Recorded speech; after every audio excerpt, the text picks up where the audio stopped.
वालेकुम अस्सलाम। मुसम्मा खातून, नेहा और मलका यास्मीन। आवाज और बोर्ड दोनों क्लियर है? एक बार कंफर्म कर दीजिएगा प्लीज।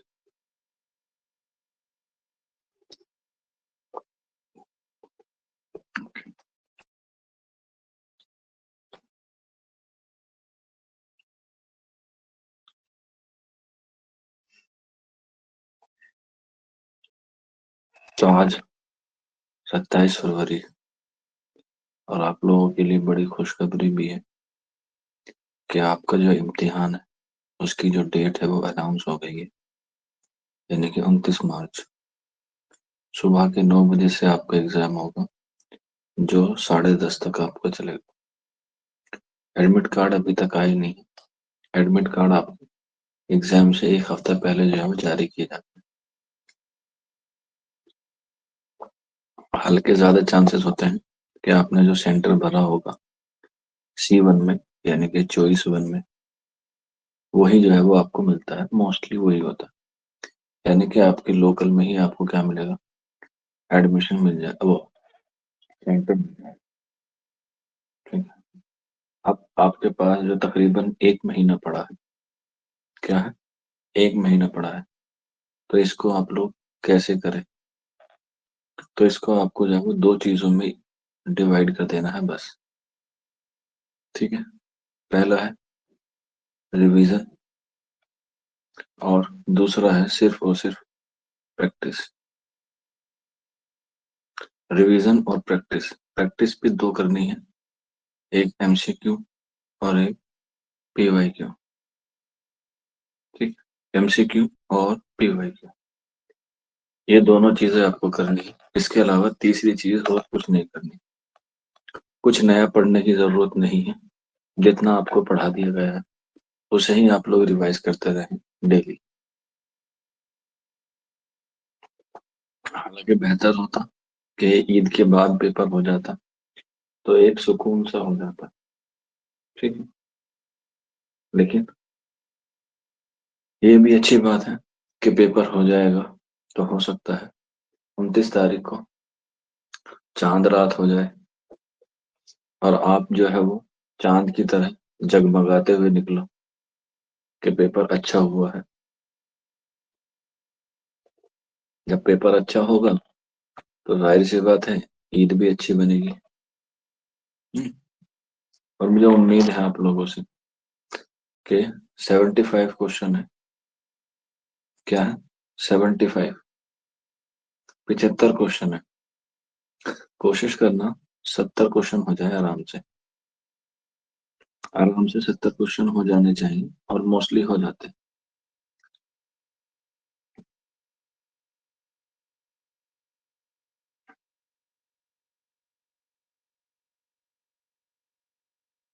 देखो, एग्जाम को पैटर्न करने का जो तरीका होता है, ठीक है, वो कई तरीके से होता है, लेकिन जो सबसे कारआमद होता है उसे हम लोग पेपर को 3 राउंड में करते हैं।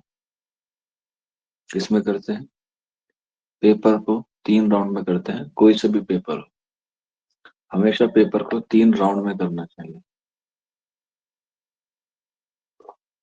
3 राउंड कैसे? पहला राउंड, राउंड 1। राउंड 1 में होनी चाहिए आपकी 100%। इट मीन्स, मान के चलिए आपके पेपर में 75 क्वेश्चन आए जो MCQ के हैं। जनरल पेपर भी आता है, ध्यान रखिएगा आप लोग। ठीक है। जनरल पेपर के आपके 25 क्वेश्चन भी आएंगे, वो आपको छेड़ने नहीं है बिल्कुल भी। गलती से भी मत छेड़ना, क्योंकि वहां से नंबर कटेंगे अगर गलत हो गए तो। हाँ।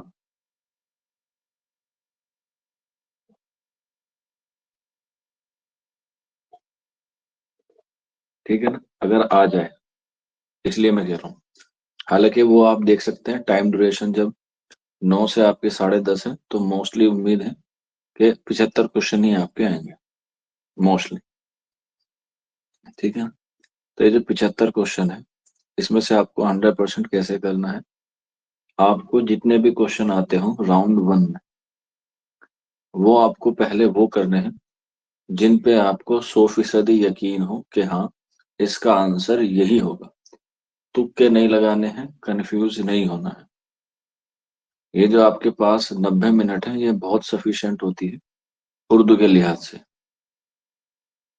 अली वो जामिया में भी 90 मिनट मिलती है, और यहाँ पर भी जो है वो 90 मिनट कर दी गई है, यानी कि 1.5 घंटा। अगर कोई बच्चा पेपर को अच्छे से एनालाइज कर ले एक बार में, तो मैं उम्मीद के साथ कह सकता हूँ कि उसे पेपर पूरा करने में 5 से 6 मिनट लगेगा, सिर्फ और सिर्फ। इससे ज्यादा लग ही नहीं सकता। 5 से 6 मिनट लगेगा अगर उसने पेपर को एक बार सही तरीके से देख लिया। एक कहानी सुनाता हूँ मैं आप लोगों को। आपने नाम सुना होगा अब्राहम लिंकन का। सुना है आप लोगों ने अब्राहम लिंकन?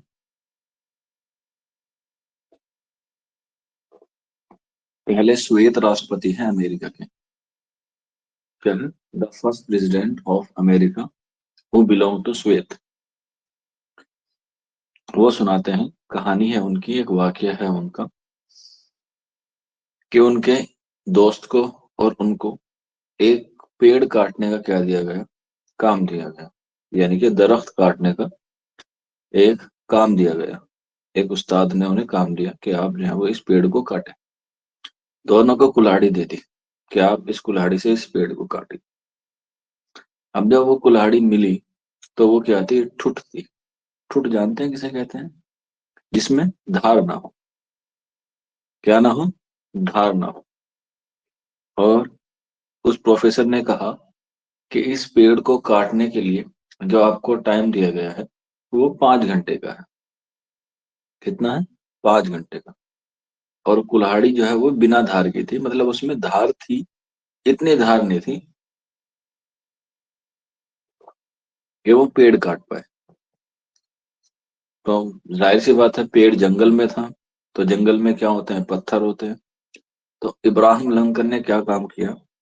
उस कुल्हाड़ी को पत्थर पे रगड़ा 3 घंटे तक। कितने घंटे तक? 3 घंटे तक। और जो उनका दोस्त था उसने क्या किया? उसी कुंद कुल्हाड़ी से या उसी बिना धार वाली कुल्हाड़ी से पेड़ को काटने लगा। अब जाहिर सी बात है उसमें मेहनत उसे ज्यादा लगी, और मेहनत ज्यादा लगी तो एनर्जी डाउन हुई। एनर्जी डाउन हुई तो टाइम ज्यादा लेने लगा। वहां पर जो अब्राहम लिंकन थे वो आराम से बैठे हुए उसमें क्या कर रहे थे? धार लगा रहे थे। 3 घंटे तक उन्होंने धार लगाई, और उस पेड़ को जो है वो आध घंटे में ही काट के रख दिया। और वो जो दूसरे वाला इंसान था, जो उनका दोस्त था, वो 5 घंटे में भी क्या नहीं कर पाया? उसे नहीं कर पाया। अब बताओ, इस वाकये से, इस स्टोरी से आपके लिए मोरल वैल्यू क्या निकल के आई? इट मीन्स इससे आपको क्या सबक मिला?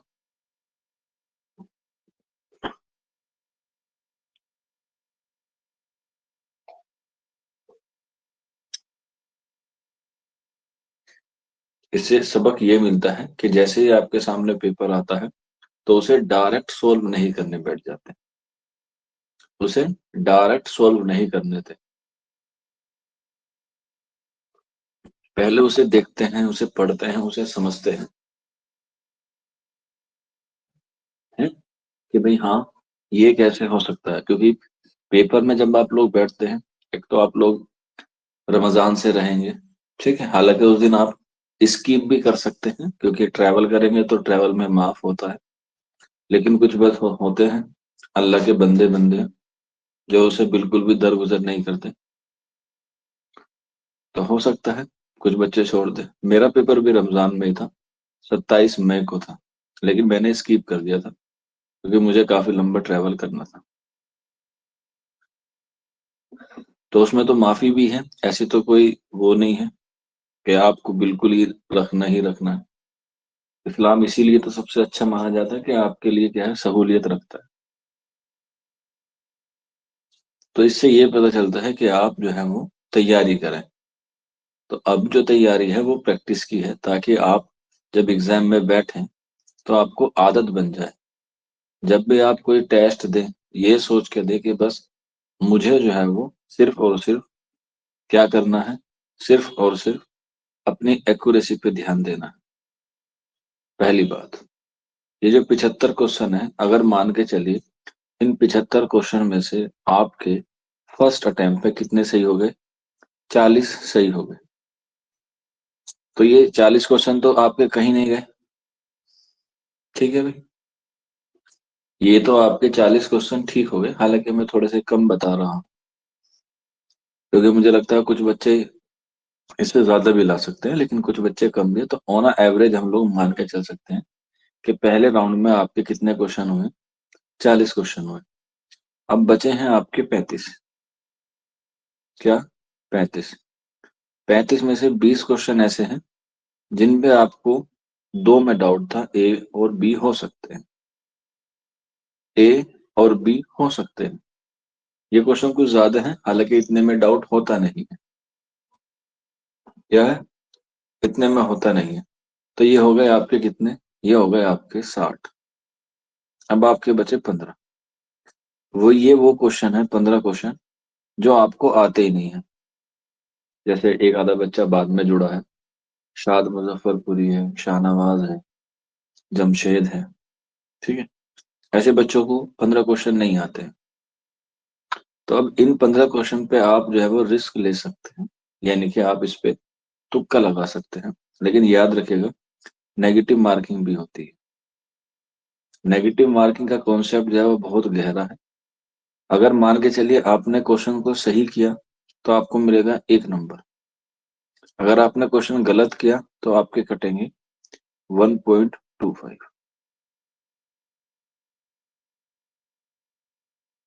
और हमें तुक्का कितना मानना चाहिए, जितने भी क्वेश्चन हो उसका 10% हमें तुक्का मानना चाहिए बस। तो 75 का जो 10% निकल के आता है वो निकल के आता है 7.5। ये हम लोग कह सकते हैं ओवरऑल 8 क्वेश्चन पे आप लोग जो है वो तुक्का लगा लेंगे तो आपका जो है वो सिलेक्शन हो जाए। क्या हो जाएगा? सिलेक्शन हो जाएगा। यहाँ पर जो है वो उस बात को बिल्कुल भी ना सोचें कि मेरा सिलेक्शन नहीं होगा। पहले से ही आप लोग एक पॉजिटिव वाइब लेके एग्जाम में जाएं कि हाँ, मेरा सिलेक्शन होगा ही होगा। क्योंकि सारा दारोमदार जो है वो किस पे होता है, कॉन्फिडेंस पे होता है।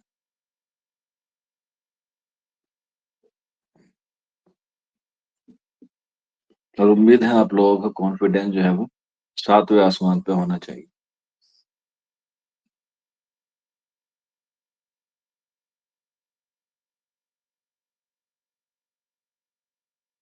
हाँ, तुक्का लगा सकते हैं, तुक्का लगा भी सकते हैं। तुक्का लगाने की भी एक ट्रिक होती है। तुक्का लगाने की भी एक ट्रिक होती है, वो मैं आपको बता देता हूँ। फॉर एग्जाम्पल मान के चलिए आपके 75 क्वेश्चन है एग्जाम में, तो मोस्टली ऐसा होता है 99.9% कि तुक्का कैसे लगाएं। इसका भी एक तरीका होता है, ऐसे नहीं कि ऐसे ही हो जाता है। इसका ये होता है कि आपने जो क्वेश्चन 40 क्वेश्चन किए थे उसमें से ये देखो कि सबसे ज्यादा ऑप्शंस कौन से सही हो गए, ए, बी, सी और डी। यही 4 ऑप्शन होते हैं, ए, बी, सी और डी। एग्जाम का ये रूल होता है कि हर ऑप्शन को डिवाइड किया जाए इक्वली। क्या किया जाए? इक्वली। फॉर एग्जाम्पल, जैसे हम इस क्वेश्चन को जो है वो थोड़ा सा 80 मान लेते हैं, क्योंकि हमें ओवरऑल आपको बता दूं, तो ऐसा हो जाएगा कि ए के आंसर 20 होंगे, बी के आंसर 20 होंगे, सी के आंसर 20 होंगे और डी के आंसर 20 होंगे। वैसे देखा जाए तो 18 चौक 72। ठीक है, तो इसका मतलब ये है कि 19 क्वेश्चन ए होगा, 19 बी होगा, 19 सी होगा, 19 डी होगा। ये रूल होता है एग्जाम को कंडक्ट कराने के लिए। ऐसे नहीं कि आप सारे ए रख सकते हैं, सारे बी रख सकते हैं, सारे सी रख सकते हैं, सारे डी रख सकते हैं। ऐसा बिल्कुल नहीं होता। तो ए के 20 होंगे, सी के 20 होंगे, डी के 20 होंगे, सबके 20 होंगे। हाँ, हो सकता है एक दो आंसर का जो है वो ऊपर नीचे फर्क हो सकता है, लेकिन मोस्टली यही होता है ऑन एवरेज। ऑन एवरेज यही होता है। तो आप यो लोग ये देख लें कि जो 40 क्वेश्चन आपने 100% किए हैं, उसमें सबसे ज्यादा सबसे ज्यादा आंसर कौन से। फॉर एग्जाम्पल मान के चलिए आपने 40 क्वेश्चन कर लिए, तो आपको ये पता चल गया कि इसमें से बी जो है वो 15 है, और ए जो है वो 10 है, और सी जो है वो 5 है, और डी जो है वो क्या है, 5 है।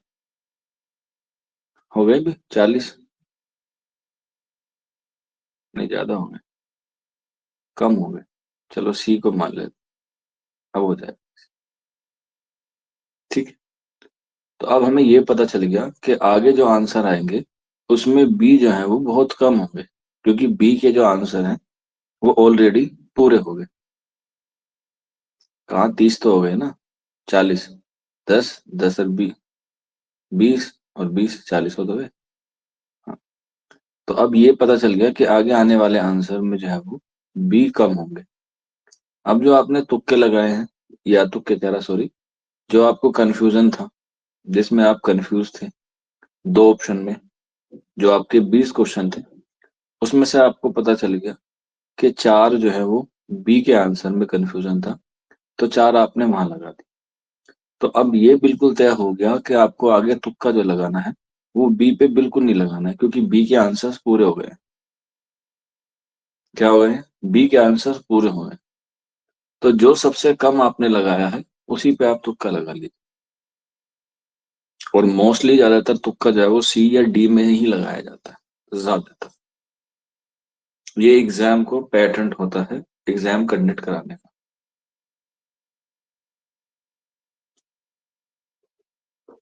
अगर आपको तुक्का भी लगाना है तो इससे बेहतर ट्रिक कोई है ही नहीं तुक्के लगाने। और इसीलिए मैं कहता हूँ कि पेपर को 3 राउंड में करो, क्योंकि पहले राउंड में आपके पास ये आ जाता है कि आंसर जो है वो किसके ज्यादा लग गए। और 90 मिनट है उर्दू वालों के लिए, बहुत सफिशिएंट है, आराम से कर लेंगे। ठीक है। जब मैं था आप लोगों की तरह, और जब ये क्वेश्चन की तादाद 100 थी, तो मेरा टाइम था 12.55। ये मिनट है, यानी कि 12 मिनट और 55 सेकंड में 100 क्वेश्चन हो गए थे, जिसके पहले राउंड में हुए थे 67 क्वेश्चन आउट ऑफ 100। ये वो टाइमिंग है जो मैंने किया था 100 क्वेश्चन, यानी कि जेएनयू में, या कह सकते हैं तब तो सीयूटी था नहीं। तो ये सारी चीजें होती हैं जब आपकी प्रैक्टिस अच्छी है। पहले राउंड में 67 का मतलब है कि आपकी तैयारी अच्छी, यानी कि आप पहले राउंड में 70% को अटेम्प्ट कर पा रहे हैं।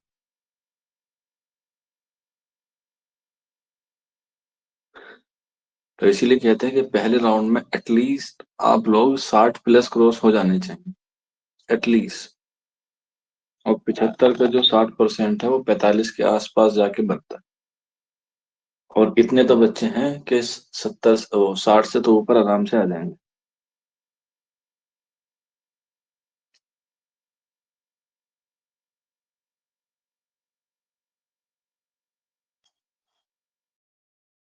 ठीक है। तो इस तरीके से आप लोग जो है वो कट ऑफ को ध्यान में रखते हुए आप लोग जो है वो तैयारी करें। कट ऑफ जो है वो काफी हाई जाती है, 83 85 के आसपास तक जा सकती है। तो इसलिए आप लोग 70 क्वेश्चन ठीक करके आने, हर सूरत हाल में। ये मैं जनरल की बात बता रहा हूँ, अगर ओबीसी SC ST के हैं या EWS के हैं तो 2 4 नंबर जो है वो कम जा सकती है। जामिया की कम जाती है, जामिया में कम जाती है। आपके अगर 60 65% नंबर आ जाते हैं जामिया में, तो आपका सिलेक्शन हो जाता है। अभी तो खैर जामिया के फॉर्म भी नहीं आए हैं, तो इसलिए उस पर अभी हम लोग बात नहीं। जब फॉर्म आ जाएंगे तो उस पर हम लोग जो है हम बात करेंगे। चलिए फिर शुरू करते हैं। जामिया या एएमयू बेहतर है? बेटा देखो, तालीम तो दोनों जगह अच्छी है, लेकिन जामिया ज्यादा बेहतर लगता है मुझे। लेकिन जामिया जो है वो फाइनेंशियली ज्यादा महंगा है, क्योंकि जामिया के अपने हॉस्टल तो है नहीं। अगर आप लोग हर महीने का खर्चा 10-12 हज़ार रुपए कर पाओ तो यू विल चूज जेएमआई। और अगर आप लोगों की फैमिली कंडीशन थोड़ी सी ठीक नहीं है तो आप लोग जो है वो अलीगढ़ को चुन लीजिएगा, क्योंकि वहाँ हॉस्टल मिल जाएगा और खाना भी सस्ता मिलेगा। तो हर चीज को जो है वो आप लोग फाइनेंशियल के तौर पे जो है वो देख के करें। कभी भी ये ना सोचे कि मेरे दोस्त ने वहाँ एडमिशन ले लिया है या मेरी फ्रेंड ने वहाँ पे एडमिशन ले लिया है। ये देखें कि मेरे परिवार की क्या जरूरत है। सिर्फ आपके ऊपर अगर सारा पैसा लगा देंगे तो आपके छोटे भाई बहन को भी तो आगे बढ़ना है। जैसे फॉर एग्जाम्पल मैं आपको बताऊं, मेरी जो पहली प्रायोरिटी थी यूनिवर्सिटी में वो जामिया थी। मेरा पहले से ख्वाब था कि मैं जामिया में पढूं और जामिया में सिलेक्शन लूं। हालांकि सबसे पहला जो सिलेक्शन है वो जामिया में भी हुआ था। सबसे पहले जामिया हुआ और फिर जेएनयू हुआ और फिर अलीगढ़ हुआ, इस तरीके से। डीयू का एग्जाम छूट गया था, या कह सकते हैं वो मेरे किसी पेपर से क्लैश कर गया था, बीएड के पेपर से, तो इसलिए डीयू का छोड़ना पड़ा। हाँ, चारों में ही हुआ था कह सकते हैं, लेकिन डीयू वाले पेपर के दिन मेरा पेपर पड़ गया तो इसलिए मुझे डीयू का छोड़ना पड़ा। तो एडमिशन मैंने सबसे पहले जामिया में ही लिया, जामिया मिल्लिया इस्लामिया में। एक हफ्ते के बाद क्लास शुरू होनी थी और मुझे फिर पता चला कि यहाँ तो हॉस्टल जो है वो बहुत कम मिलेंगे, या कि ना के बराबर है। और हॉस्टल की फीस भी कुछ ज्यादा ही थी। और मैं सिंगल पेरेंट्स हूँ, यानी कि फादर नहीं है, तो इसमें और भी दिक्कत थी कि कैसे काम किया जाए। अब जब पता चला कि भाई खर्चा ज्यादा है, चलो भाई देखते हैं। तो तभी एक हफ्ते बाद जो है वो जेएनयू का रिजल्ट आ गया।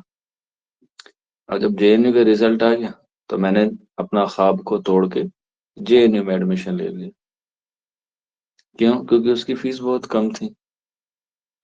280 रुपये 6 महीने की फीस थी सेमेस्टर की, जबकि जामिया की फीस थी 7200 रुपये, यानी कि 7200 रुपये। और हॉस्टल भी नहीं मिलने वाला था। जेएनयू में आपको हॉस्टल भी मिलेगा, खाना पीना भी मिलेगा और स्कॉलरशिप भी मिलेगी। 2000 रुपये हर महीने की आपकी स्कॉलरशिप तय थी, जो 6 महीने में मिलती है या 3 महीने में मिलती है, या आप महीने में भी ले सकते हो। जो पैसा वहां से मिलता है वो आप मैस में जमा कर देते हैं, यानी कि खाने में। 1800, 2000, 2200, मैक्सिमम 2400 तक का बिल आता है। और हॉस्टल की फीस आप लोग जानते ही हैं जेएनयू की कितनी है, ना के बराबर। 1500 रुपये लेते हैं पूरी सेमेस्टर फीस के, सब कुछ मिला के। हाँ, सर जामिया में एडमिशन ले लें और किसी और यूनिवर्सिटी में एडमिशन ले तो फीस रिटर्न मिलती है। मिलती है बेटा, मेरी फीस भी रिफंड हुई थी। सिर्फ 100 रुपये काट कर मुझे वापस कर दी थी जामिया वालों ने। फीस मिल जाती है, डिपेंड करता है कि आप एडमिशन के कितने दिन बाद जो है वो ले रहे हैं। मेरे ख्याल से 15 दिन के अंदर अंदर अगर आप लोग अपना एडमिशन विड्रॉ कराते हैं तो आपको सारी मिल जाती है। हाँ, टाइम लगता है उसमें। मेरे भी 3-4 महीने बाद आए थे पैसे, लेकिन आ गए थे पूरे के पूरे।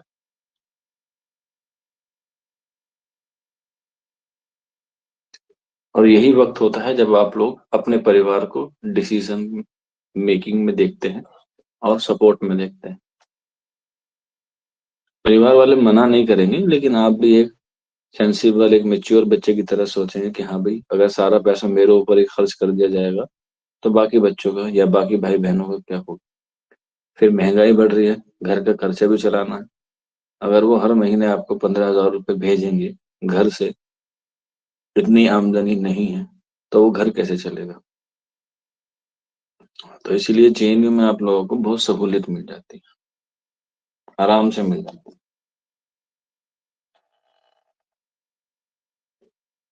और फिर ट्रैवल करने के लिए जेएनयू में कार्ड बनता है आपका, पूरी दिल्ली में फ्री हो जाता है। 100 रुपये में आप वहां जाइएगा, डीटीडीसी वाले काउंटर पे 100 रुपये दीजिएगा, वो एक आपको फॉर्म देंगे, वो उस पर स्टैम्प करेंगे, अपने डिपार्टमेंट में लगाइएगा, आप पूरी दिल्ली में फ्री ट्रैवल कर सकते हैं बस में, कभी भी और किसी भी बस में, चाहे वो इलेक्ट्रिक हो, चाहे वो एसी हो, चाहे वो नॉन एसी हो, किसी भी हो।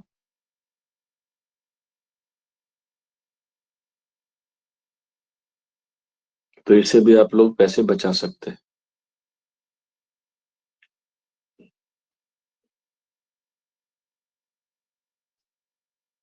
ठीक, तो अब लोग 39 सीटें हैं जवाहरलाल नेहरू यूनिवर्सिटी में, और 39 में से कम 20-25 सीटें यहाँ से जानी चाहिए कम से कम। और लगातार 5 साल से जेएनयू का टॉपर यहीं से जा रहा है, आप लोगों ने बखूबी देखा भी होगा। तो इस बार भी है, 2-3 नाम मेरे जहन में है।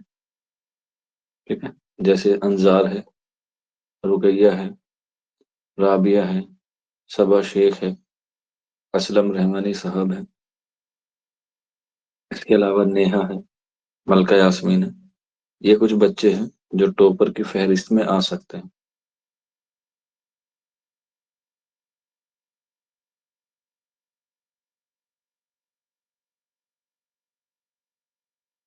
ठीक है, चलिए फिर आगे बढ़ते हैं और अपनी क्लास को शुरू करते हैं आज। और आज की जो हमारी क्लास है वो हम लोग सनत पर पढ़ रहे हैं, और सनत में हमारे पास है सनत मानवी। और सनत मानवी के हवाले से हम लोग बात करें तो हम लोग पढ़ने वाले हैं अब वो हुस्न तालील। हुस्न तालील, देखो हुस्न तालील जो है वो मरसिया से एक सवाल आता है, और मीर अनीस का आता है। लगभग गुज़िश्ता सालों से हुस्न तालील का एक ही शेर आ रहा है, और वो भी मीर अनीस का, और वो है प्यासी जो खुदा थी, प्यासी जो थी छुपा खुदा तीन रात की, साहिल से सर पटकती थी मौजे फुरात की। यही शेर आता है हुस्न तालील से, इसके अलावा कोई दूसरा आता ही नहीं है। चाहे अलीगढ़ में आए, चाहे सीयूईटी में आए, यही आता है। और उसमें आपसे बस यही पूछा जाता है, बताइए इसमें कौन सी सनत है, तो उसमें होते हैं हुस्न तालील, और यही शेर आएगा, नोट कर लीजिएगा। प्यासी जो थी, प्यासी जो थी सिपा खुदा तीन रात की, तीन रात की, प्यासी ज्योति सिपा खुदा तीन रात की, साहिल से सर पटकती थी, साहिल से सर पटकती थी, सर पटकती थी मौजे फुरात की, मौजे फुरात की। बस यही शेर आता है हुस्न तालील से, इससे के अलावा कोई दूसरा शेर आता ही नहीं। ठीक है, इसमें क्या होता है हुस्न तालील में, हुस्न तालील की जब हम लोग तारीफ करते हैं सनत में, तो इसमें शायर एक चीज से दूसरी चीज से मुराद लेता है। इसमें खास तौर पर किसी की खूबसूरती शायर वजह बयान करता है, और उसकी असल वजह होनी नहीं चाहिए। जैसे कभी आपने देखा है कि जो समंदर की लहरें होती हैं वो अपना सर मारती हैं, और मारती क्यों है कि कोई उसे पी ले, हालांकि लहर उठती है, टकरा के वापस चली जाती है। तो टकराना भी क्या होता है, टकराना भी जो है वो सर पटकना ही होता है। तो इसी बात को क्या कहते हैं, खूबसूरती के नजरिए से पेश किया है, वो टकरा के जाती है, लेकिन शायर ने क्या किया, उस टकराने को टकराना ना कहकर उसकी एक नई खुशी, एक नई खूबी बताई है, और वो बताई है कि उसने जो है वो क्या किया है, सर पटका है। तो यही आता है। हुस्न तालील की। अगर तारीफ की बात करें तो तारीफ इतनी अहम नहीं है हुस्न तालील की। ठीक है। ये वाला शेर आप लोग याद कर लीजिएगा। प्यासी ज्योति छुपा खुदा तीन रात की, साहिल से सर पटकते थे मौजे फुरात की। इसके अलावा अगर बाई चांस ये वाला शेर ना आए, बाई चांस, तो फिर दूसरा शेर आता है, और वो आता है ये वाला। अब जो पत्थर है आदमी था कभी, अब जो अब जो पत्थर है आदमी था कभी, अब जो पत्थर है अब जो पत्थर है आदमी था कभी, इसको कहते हैं इंतजार मियाँ। इसको कहते हैं इसको कहते हैं इंतजार मियाँ। ये भी क्या है? उसमें तालील है। उसमें तालील कैसे है? इसमें खूबसूरती बताने बयान की गई है किसकी? इंतजार करने की। कि एक इंसान किसी का इतना इंतजार किया कि वो पत्थर की मूरत बन गया। हालांकि आप लोग जब इंतजार करते हैं तो काफी देर तक आप लोग सेम पोजीशन में रहते हैं, यानी कि आप एक पत्थर की मूरत बन जाते हैं। तो उसी को बताया है कि ये क्या है? हुस्न तालील है। कि इसमें इंतजार करने भी की क्या बताई गई है? एक खूबसूरती बताई है। ठीक है। अब जो पत्थर है आदमी था कभी, इसको कहते हैं इंतजार मियाँ। ये भी है हमारा हुस्न तालील। इसके भी चांसेस होते हैं, दोनों में से आपको एक ना एक जो है वो जरूर मिल जाएगा एग्जाम में। इसके अलावा कोई तीसरा नहीं आता हुस्न तालील के हवाले से। उसके बाद नेक्स्ट लिख लीजिएगा, लफो नस्र। लफो नस्र। हाँ भाई यूजी वालों, शाम को 7 बजे ग्रामर की क्लास हो रही है ना आप लोगों की। और मैंने कल आपको पढ़ाया था कि बताओ ये वाला जो वाव है, इस वाव को क्या कहते हैं? कल ही पढ़ाया है। वाव की 4 किस्में पढ़ाई हैं। वाव मजहूल, वाव मारूफ, वाव मादुला, और वाव अतफ।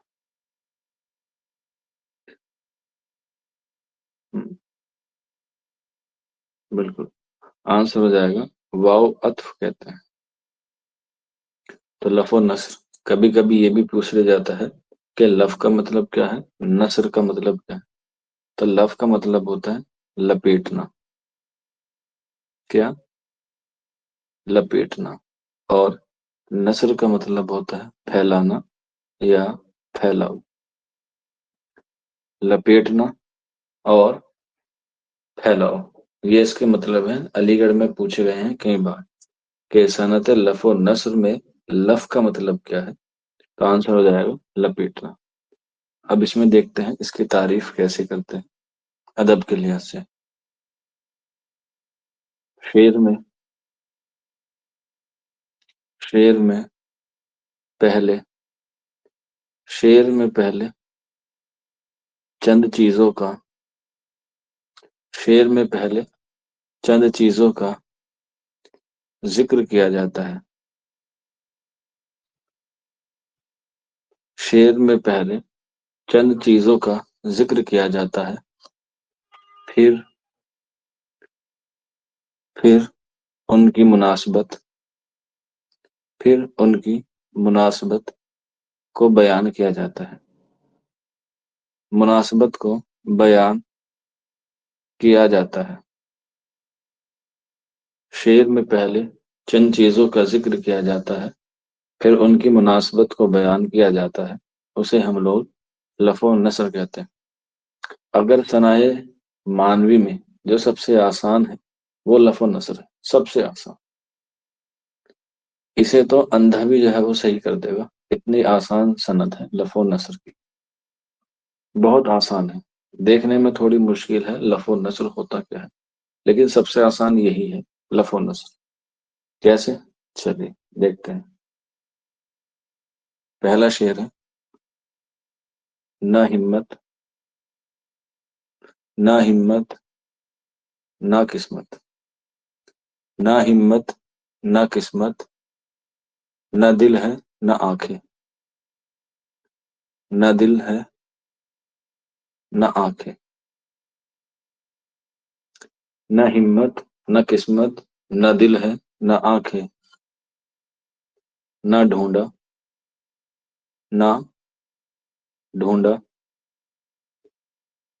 न पाया न पाया, न समझा न देखा। लो जी। सबसे पहले तो ये देखो कि पहले शेर में क्या कह रहा है और दूसरे शेर में क्या कह रहा है, ऐसे ही रिदम रहेगा। न हिम्मत न किस्मत न दिल है न आंखें, न ढूंढा न पाया न समझा न देखा। तो पहले में क्या किया है, चीजों को हमने बयान किया है और पहले में हमने लपेटा है, यानी कि हमने सिर्फ जिक्र किया है। हिम्मत का, किस्मत का, दिल का और आंखों का, इन चार का हमने जो है वो जिक्र किया है। अब उस जिक्र को हमने फैलाया है, यानी कि उसकी मुनासबत बताई है कि मुझ में हिम्मत नहीं है किसी को ढूंढने की। तो हिम्मत होती है तभी तो कोई किसी को ढूंढता है। आप में हिम्मत थी तभी तो आप लोगों ने हमें ढूंढा। आप में हिम्मत नहीं होती तो हम कैसे ढूंढ लेते। ठीक है। उसके बाद आपकी किस्मत में था मुझे पाना, तो आपकी किस्मत ने क्या हुआ, मुझे पा लिया।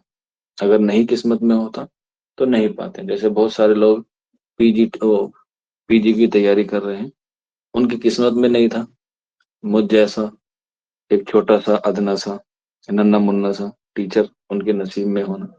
तो उनकी किस्मत में नहीं था तो उनको नहीं मिला, यानी कि नहीं पाया। ये है दिल। दिल को क्या होता है, समझाना पड़ता है। तो ये भी उसकी मुनासबत है कि दिल नहीं समझा। और आंखों का काम क्या होता है, देखना। तो आप उसे देख भी सकते हैं। तो यानी कि जो ऊपर वाली लाइन है और जो नीचे वाला मिसरा है, मिसरे जो है वो एक दूसरे से क्या करते हैं, जुड़ाव रखते हैं। तो यहाँ है, न हिम्मत थी न किस्मत थी न दिल था और ना मेरी आंखें, ना मैं ढूंढ पाया ना तुम मुझे मिली और ना मैं इस बात को समझ पाया और ना ही मैं आपको देख पाया। क्योंकि मेरे आंखों के ऊपर पट्टी बनी हुई थी कि लड़का सरकारी नौकरी होगा तो सब मिल जाएगा। ठीक है ना। कहते हैं ना कि लड़के की सरकारी नौकरी हो तो सब कुछ छिप जाता है, और लड़के खूबसूरत हो तो सारे अब उसके छुप जाते। तो इस तरीके से क्या है, ये सारी चीजें हैं जो लफो नस्र में।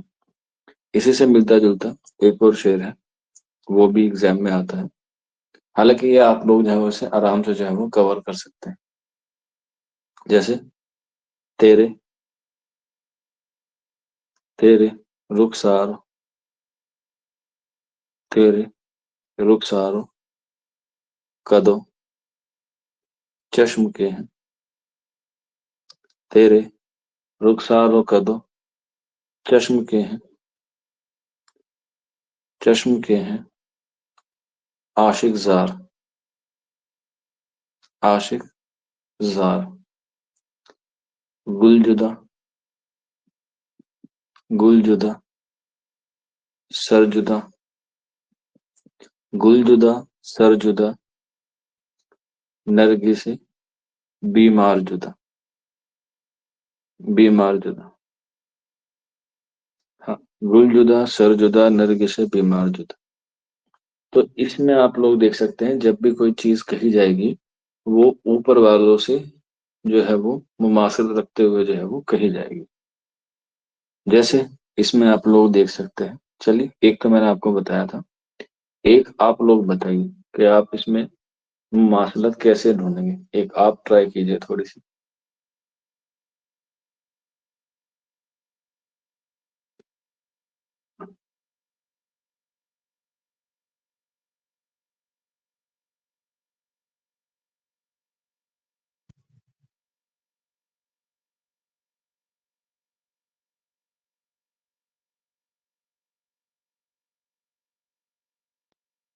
देखते हैं कितने बच्चे बताते हैं कि किसका ताल्लुक कैसे कैसे है, कौन किससे मुमासलत रखता है।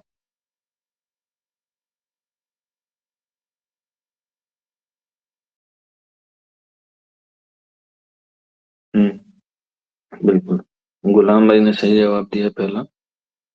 रुखसार से बोले, रुखसार को बोले कद का सर हो चश्म को नरगिस से आशिक। बिल्कुल, बहुत बढ़िया। देखो, रुखसार कहते हैं हम लोग गाल को। गाल जो है वो मुलायम होते हैं, और हमने उसकी जो मुमासरत रखी है वो गुल से रखी है, यानी कि फूल। फूल भी क्या होते हैं, मुलायम होते हैं। कद, कद का मतलब होता है जिस्म, और जिस्म में जो सबसे ऊपर होता है वो होता है सर। कद। चश्म जो है उसका ताल्लुक जो है किससे है, वो चश्मे से है। यानी कि जब आप लोग देखते हैं चश्मा बहता है, तो उसमें जो है वो सफेद सफेद मोती से चमकते हैं। और इसी तरीके से नरगिस में भी जो है वो सेम क्वालिटी होती है। और वही आशिक जो है वो किससे है, बीमार से। इसको जो है वो दिखाया गया है। तो इस तरीके से हम लोग देख सकते हैं कि ऊपर और नीचे वाले मिसरे में क्या है, वो मास्टर। तो ये आसान है, इसमें आपको जो है वो ज्यादा मेहनत करने की जरूरत नहीं है लफो नस्र में। ठीक, क्लियर है यहाँ तक। इसके बाद नेक्स्ट आती है हमारी, और लास्ट होती है, जो एग्जाम में 100% आती है, और वो है आपकी तलमी। क्या होती है तलमी? सबसे पहले तो पूछा जाता है कि वो कौन सा शायर है जिसने सबसे ज्यादा तलमी सनद का इस्तेमाल किया है। एक सवाल तो डायरेक्ट यही आपसे पूछा जाएगा। तो आंसर हो जाएगा, अल्लामा इकबाल ऐसे शायर हैं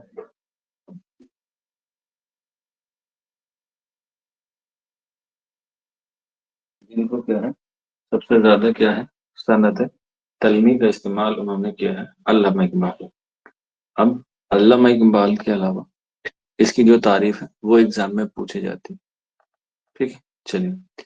तलमी का जो लुग़वी मायने होते हैं वो होते हैं इशारा करना।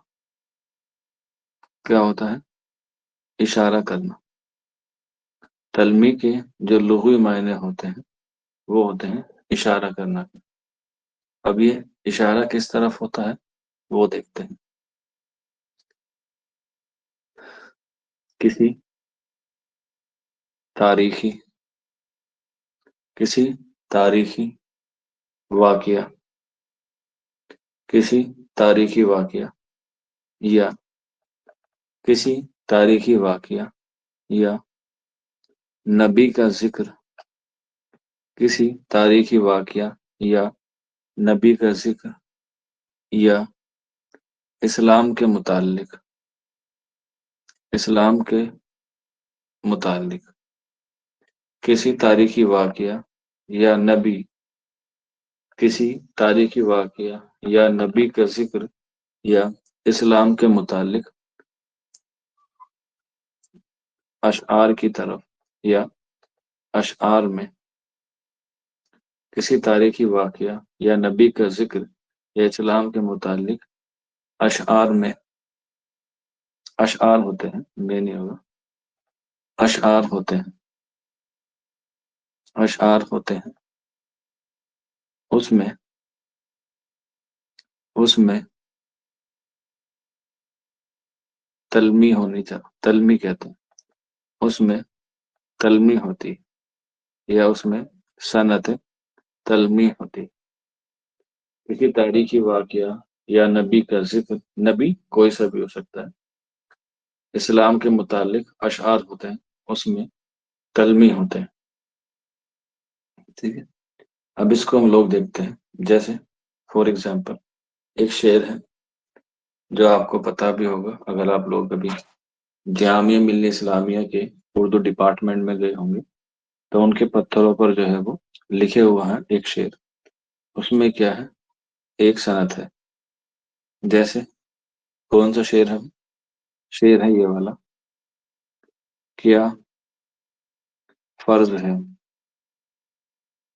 क्या फर्ज है कि सबको मिले, क्या फर्ज है कि सबको मिले एक सा जवाब, क्या फर्ज है कि सबको मिले एक सा जवाब, आओ न हम भी, आओ ना हम भी सैर करें,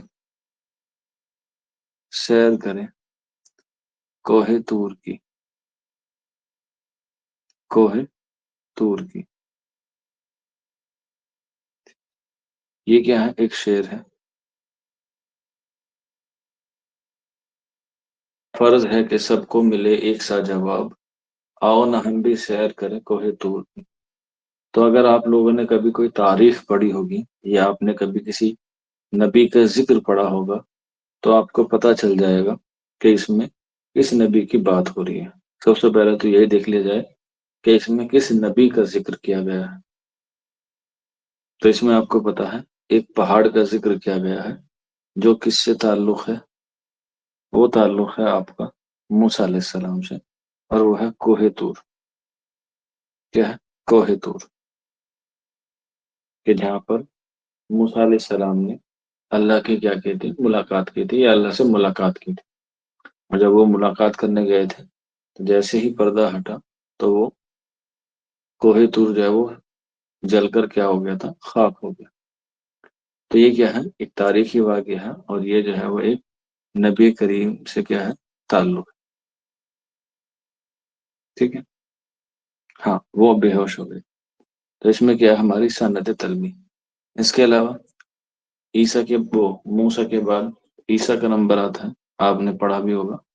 और ये वाला शेर है, इब्ने मरियम, इब्ने मरियम हुआ करे कोई, इब्ने मरियम हुआ करे कोई, मेरे दुख की दवा करे कोई, मेरे दुख की दवा करे कोई, इब्ने मरियम हुआ करे कोई, मेरे दुख की दवा करे कोई।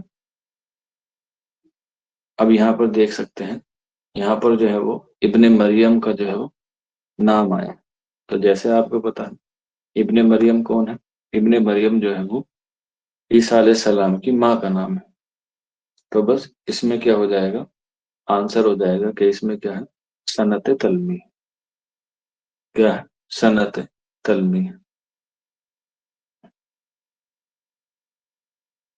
ठीक। इसके अलावा एक और क्वेश्चन देख लेते हैं, यानी कि एक और शेर देख लेते हैं। मैंने माना, मैंने माना, मैंने माना कि तू, मैंने माना कि तू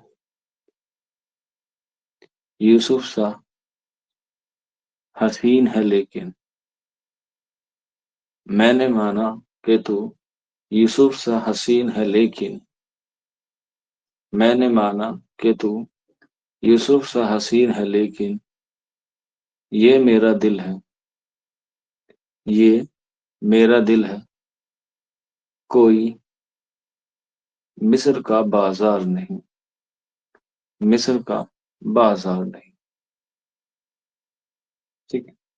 मैंने माना कि तू यूसुफ सा हसीन है लेकिन, मेरा दिल है, कोई मिस्र का बाजार नहीं। तो इसमें आपको कुछ नहीं देखना, जिसमें भी किस नबी का नाम आ जाए तो आंख मीच के क्या लगा दीजिएगा?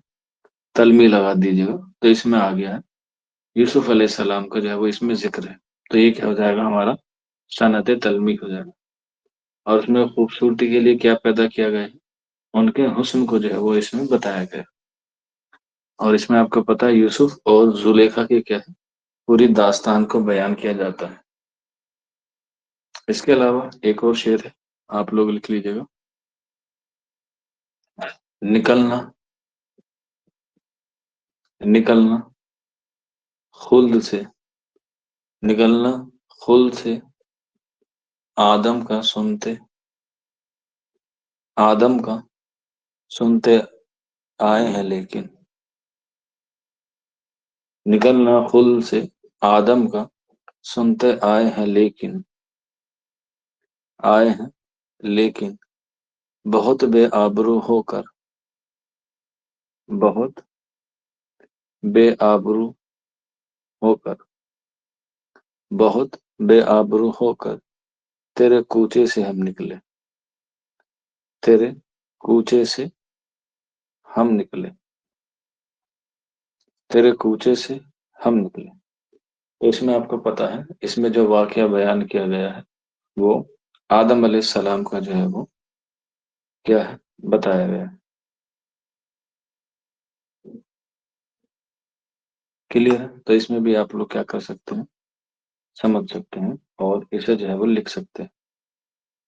इसी तरीके से कोई ना कोई चीज जो है वो उसमें क्या होगी, जुड़ी हुई होगी, जिससे आप लोग जो है बता सकते हैं कि हाँ इसमें कौन सी सनत है और इसमें जो है वो कौन सी नहीं है।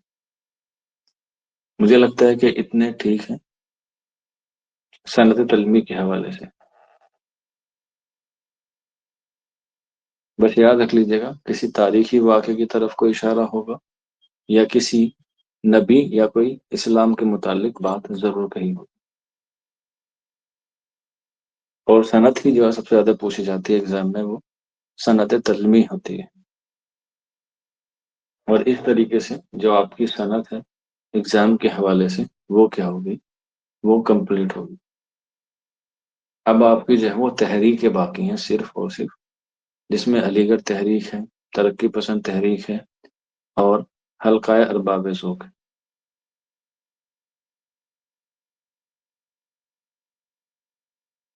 इसको हम लोग कल की क्लास में और परसों की क्लास में कंप्लीट कर लेंगे। एक बात और बताना चाहूंगा, बहुत सारे बच्चे ये सोच रहे होंगे कि हमारा जो सिलेबस है वो पूरा नहीं हुआ इंडिविजुअल तौर पे, इट मीन्स आपके लेवल पे। तो जरूरी नहीं है कि पेपर पूरा 100% सिलेबस से आए। ऐसा होता है कि पेपर 70 या 80% में से ही बनता है। ठीक है? और आप लोग जो है वो 70-80% को ही अच्छे से तैयार कर ले। मलका यास्मीन कह रही है रिसाले, बेटा रिसाले की पीडीएफ टेलीग्राम पे भेज दिए, वहां से आप लोग पढ़ लीजिएगा। रिसाले में कुछ इतना है नहीं, मुदीर पढ़ने होते हैं, कहाँ से निकला और कब लिखना, वही सारी चीजें पीडीएफ में। कश्मीर के हवाले से 20 सवाल आए हैं अभी तक, वही रिपीट हो रहे हैं बार बार। उनकी पीडीएफ मैंने ऑलरेडी टेलीग्राम पे शेयर कर दी है। आंसर्स मैं उनके आपको बता दूं। क्या 70%, यानी कि जब भी पेपर बनता है वो 100% सिलेबस से नहीं बनता है, 70 या 80% से ही सिलेबस बनता है। और आपका जो सिलेबस है वो तकरीबन 95% ऑलमोस्ट पूरा हो गया है। तहरीक बची हैं आपकी जो एग्जाम के हवाले से, जैसे अलीगढ़, तरक्की पसंद और हल्का अरबाब ज़ौक़। हाँ, आउट ऑफ सिलेबस भी आ जाता है बिल्कुल, इसके लिए भी आप लोग तैयार हैं। तो ये सारी चीजें हम लोग कल की क्लास में जो है वो कवर कर लेंगे, आप लोग बेफिक्र रहिए। बाकी आप लोग रिवीजन करते रहिए और ज्यादा से ज्यादा कोशिश कीजिए आप लोग प्रैक्टिस सेट लगाएं, यानी कि एमसीक्यूज और पीवाईक्यूज। दावा और दलील के क्वेश्चंस देख लीजिएगा, पीडीएफ में आपको है, मिल जाएंगे। क्योंकि दावत दलील अलग से नहीं आते, दावत दलील आपकी जो है वो मेमोरी को चेक करते हैं, वो फैक्चुअल क्वेश्चन होते हैं, बनते इसी से ही। जैसे क्वेश्चन आ जाएगा कि सज्जाद जहीर तरक्की पसंद तहरीक के अहम नक्काद हैं, सही बात है। दूसरा सवाल आ जाएगा कि सज्जाद जहीर ने यादें लिखी हैं, बिल्कुल है, क्योंकि यादें उनकी तसनीफ है।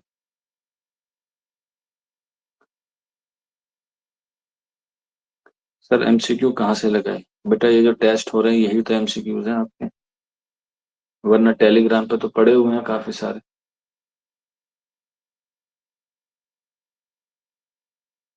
पीवाईक्यू के लिए आप इंतखाब सवालात को कर सकते हैं अगर आपको उसमें करना है। ठीक है, चल आज की क्लास इतनी ही है, मिलते हैं कल।